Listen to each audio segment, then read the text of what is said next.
السلام عليكم. فيديو النهارده زي ما انا عودتكم طبعا اعاده تدوير الخشب القديم. طبعا النهارده انا عامل لكم حاجه جميله كده، ما استعملتش فيها ادوات كتير، وينفع اي حد بيتعلم ينحت على الخشب يعملها، وهي قطعه ديكور جميله قوي زي ما حضراتكم شايفين. دولفين. جبت قطعه خشب عندي من الهوالك، رسمت كده كروكي كده، وانا مش ضليع في الرسم، رسمته كده كروكي، وبعدين حطيته على حتة الخشب طبعا بشوية لزق، ايا كان اللزق اللي عندك، سواء لزق سولوتيب، لزق ورق، لزق غيره ابيض، اي حاجة، المهم ثبته على الخشبة عشان تاخد مقاساتك كده وترفع الدنيا بتاعتك على الخشبة. بعد كده طبعا انا كنت لازق بالديل.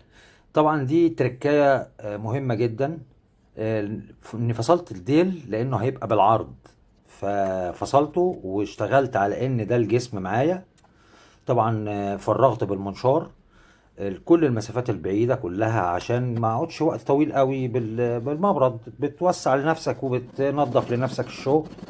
هي حتة خشبة انت بترسمها بهوايتك وبفنك، انك تطلع حاجة شكلها حلو من خشبة مهملة لحاجة تتحط عندك ديكور.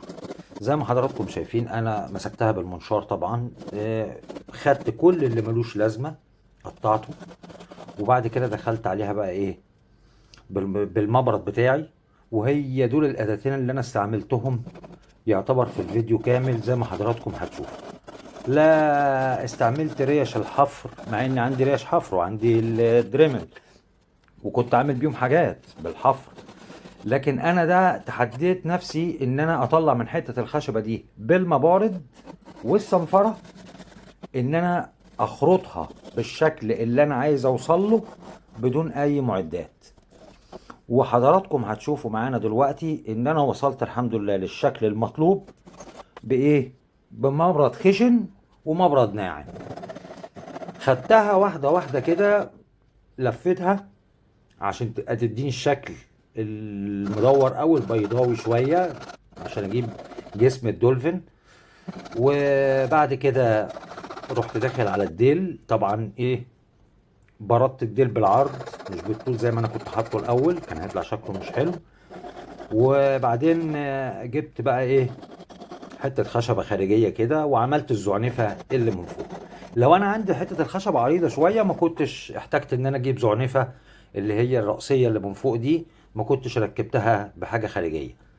ويا سلام لو كان عندي خشب احمر، يعني اي لون غير الخشب الابيض ده، كانت الزعانف دي هتدي شكل جميل جدا. لكن للاسف انا ما عنديش، وانا خدتها من حته الخشبه القديمه ديت وطلعت منها الحته اللي انا عايز اطلعها. رايكم يهمني، اكتبوا لي في التعليقات رايكم. وطبعا ما تنسوش اذا كان الفيديو عجبكم ما تنسوش تحطوا اللايك، لان الناس بقت بتنسى تحط اللايك. وانا متشكر على التعليقات الايجابيه، وشكرا لكم، واشوفكم في الفيديو الجديد ان شاء الله. شوفوا وشكم على خير، السلام عليكم.